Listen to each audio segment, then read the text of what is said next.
Hello, I have a confession.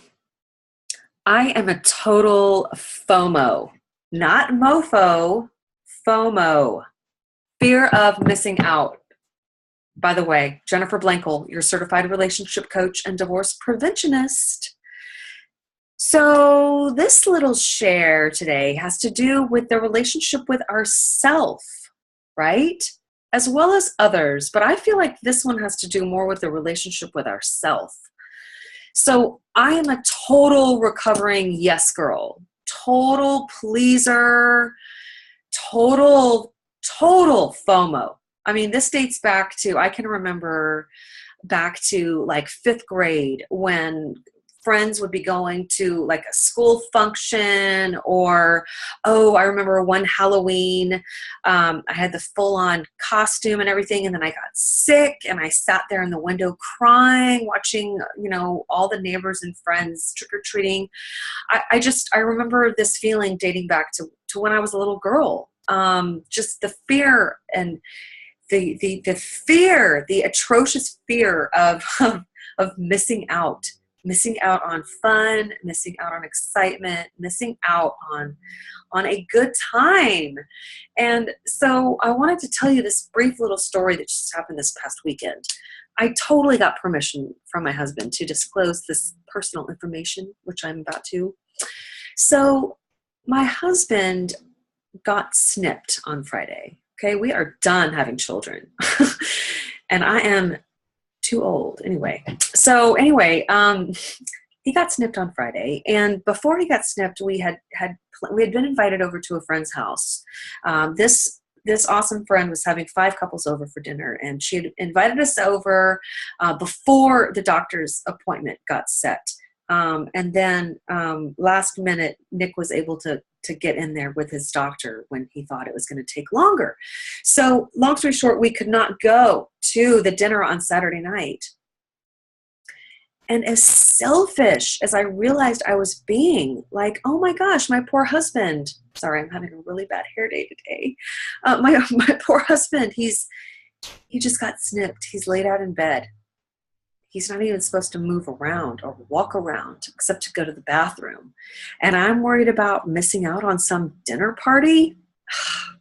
I even knew as I was feeling these feelings, like, does this make me selfish? Am I a horrible wife? No, I'm not. I'm not a horrible wife. I just have an extreme case of FOMO. So why am I telling you this? I'm telling you this because I am, of course, a work in progress myself. I have these things that I need to continually work on and will work on until the day that I die. And one of them is this fear of missing out. And I feel that it's really important for us to get better at being able to say no and be able to say yes to things based on, what really fills our cup. What fulfills us, what uplifts us, what inspires us. And, even though the story that I told you has a lot to do more with, I was excited about a plan and then it got changed. And so that fear of missing out. Now I'm more speaking about when we say yes to things out of wanting to please others or not miss out. But it's not really something that is fulfilling for us, right?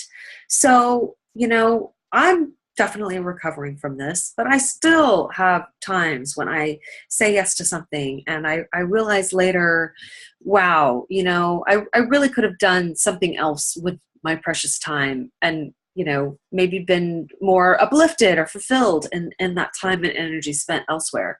So I just wanted to share this with you. I wanted to be vulnerable today, and I wanted to give you a piece of my own experience that is definitely a source of, it can be a source of pain for me, for sure.